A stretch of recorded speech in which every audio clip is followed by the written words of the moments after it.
नमस्कार दोस्तों, मैं आपका विवेक जोशी आज फिर से आ गया हूँ डेली डोज ऑफ मोटिवेशन में। और आज हमारा इम्पोर्टेंट टॉपिक है इस क्षण में कैसे रहें, the power of now by Eckhart Tolle, जो कि चिंताओं से मुक्त होने का रास्ता बताते हैं। फेमस ऑथर हैं और रिनाउंड ऑथर हैं और ये कहते हैं कि जिंदगी में कैसे आपको चिंता मुक्त होना है। आइए चर्चा करते हैं। वर्तमान क्षण में ही सच्चा जीवन है और सच्चे जीवन की हम जब बात करते हैं, क्योंकि इस क्षण में सब कुछ है। भविष्य अभी आया नहीं है, अतीत जो बीत चुका है उसको हम बदल नहीं सकते। इसलिए ऑथर कहते हैं कि वर्तमान क्षण में ही जीना वास्तविक जीवन है और उसकी चिंता आपको करने की जरूरत नहीं है, क्योंकि वर्तमान क्षण में ही हम एक्चुअल एंजॉयमेंट करते हैं। इस क्षण में अगर हम यहाँ बैठे हैं तो ही हम इसका स्वाद ले पाएंगे। अगर हम अतीत की यादों में खो जाएंगे तो हम तब भी गड़बड़ है, तब भी हम भटक जाएंगे। और भविष्य तो अभी आया नहीं है, भविष्य की चिंता क्यों करें। इस क्षण में ही जीवन है। इस क्षण भंगुरता को समझो और इस पल में जीवन को बिताओ। ये इस पावर ऑफ नाउ की सबसे बड़ी सीख है कि इस क्षण में जीना सीखें और इस क्षण में रहना सीखें। पावर ऑफ नाउ की दूसरी सीख है कि हमें मन का गुलाम नहीं बनना, मन को अपना गुलाम बनाना। जैसे गीता में लिखा गया कि हम मन को अपना गुलाम नहीं बनाएंगे तो हम फंस जाएंगे। मन को अपना गुलाम बनाना है, मन के गुलाम नहीं बनना। मन इच्छाएं करता है, मन इच्छा में लिप्त करता है आपको। मन से ऊपर उठकर ही हम अच्छी शांति को प्राप्त कर सकते हैं। और ये प्रयास करना चाहिए कि हम मन को कैसे नियंत्रित कर सकते हैं। हमें ध्यान, प्राणायाम और अन्य ब्रीदिंग एक्सरसाइज करनी चाहिए जिससे कि हमारा मन नियंत्रण में आए। और ये कोशिश करनी चाहिए कि मन को साधने के लिए हम ध्यान, ज्ञान, चर्चा और सत्संग करें, जिससे कि मन एकाग्र हो, शांत रहे और हम व्यर्थ के विचारों में ना उलझे। दोस्तों, तीसरी बड़ी चीज है एक्सेप्टेंस। हम एक्सेप्ट नहीं करते हमारी प्रॉब्लम्स को। हम परिस्थितियों का प्रतिरोध करते, विरोध करते हैं, जिसके करके समस्याएं बढ़ती हैं। तो लेखक इसमें कहता है कि हमें प्रतिरोध नहीं करना, बल्कि जो परिस्थिति आई है उसका हंस के सामना करना है, उसका एक्सेप्टेंस करना है, उसको एक्सेप्ट करना है और उसको जीवन में आने देना है, उसको वेलकम करना है। अगर आप वेलकम नहीं कर पाएंगे तो आप पीछे रह जाएंगे, आप छूट जाएंगे पीछे।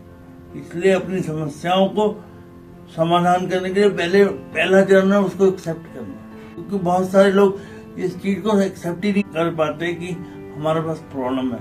बहुत सारे लोग ये मान ही नहीं सकते कि हमारे पास प्रॉब्लम है और हमें इस प्रॉब्लम को दूर करना है। जब वो प्रॉब्लम मान जाते हैं तो प्रॉब्लम का सोल्यूशन निकल सकता है। तो ये पहली सीढ़ी है कि जब हम प्रॉब्लम को जानने की प्रक्रिया में होते हैं। देखिए दोस्तों, अपने शरीर और मन से जुड़े। वो कैसे जुड़ना है आपको? जब आपको विचार बहुत तेज आते हैं या ओवर थिंकिंग पैटर्न्स होते हैं तो आपको एक चीज करनी है, अपना जो श्वास है वो 2-3 सेकंड के लिए रोक देना है। आपको विचार रुक जाएंगे, अब व्यर्थ के विचारों में नहीं उलझेंगे। जब आप श्वास रोक लेते हैं तो व्यर्थ के विचार रुक जाते हैं, आप इस क्षण में आ जाते हैं। जब आप सांस रोक लेते हैं तो आपसे गुजारिश है, जब भी आप ध्यान करें, जब भी आपको विचार पुनः आपको बाहर भगाए, तो आप पुनः अपने आप को एकत्रित करके, अपने ध्यान पर केंद्रित करके, अपने मूलाधार चक्र को ध्यान में रख के ध्यान करें। और बार बार आपका ध्यान बाहर जाएगा, आपको विचार आपको बाहर की तरफ लेके जाएंगे, पर आपको ये प्रयास करना है कि आप अंदर ही रहें। क्योंकि ये श्वासों की क्रिया जो आपको अंदर की तरफ ले जाती है। अगर आप घर के अंदर बैठे हैं तो बारिश, तूफान, आंधी आपको परेशान नहीं करेगी।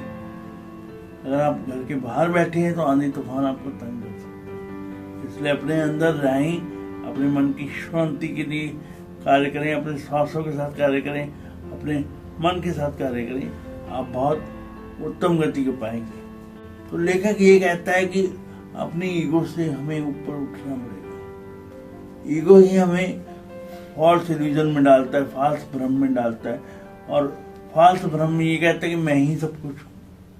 और इस भाव से जब हम ऊपर उठेंगे, अपनी ईगो से ऊपर उठेंगे, तो हम ये जान पाएंगे कि हम अभी बहुत कुछ नहीं जानते, हमें अभी बहुत कुछ जानना है। सिर्फ फॉल्स ईगो में मत रहें अपनी ईगो से ऊपर उठकर स्वयं को जानने का प्रयास करें, आंतरिक शांति को जानने का प्रयास करें, अपने आप के लक्ष्य तक पहुंचने का, अपने आप को जानने का प्रयास करें, अपने आप पर पहुंचने का प्रयास करें, तभी आप एक सच्ची शांति को प्राप्त करेंगे।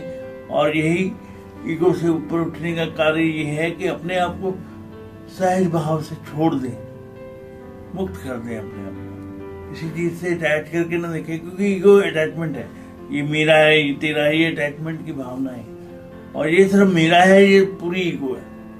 उसमें आपको नहीं फंसना, आपको इससे मुक्त होना है। जब हम अपनी चेतना से जुड़ते हैं तो हम अपनी ईगो से परे हो जाते हैं। तो हमें अपनी रियल चेतना से जुड़ने की जरूरत है, हमें अपने रियल कॉन्शियसनेस को जानने की आवश्यकता है। तो ईगो से हम परे हो जाएंगे और वास्तविक शांति को पाएंगे। आज के लिए इतना ही, बस मिलते हैं अगली वीडियो।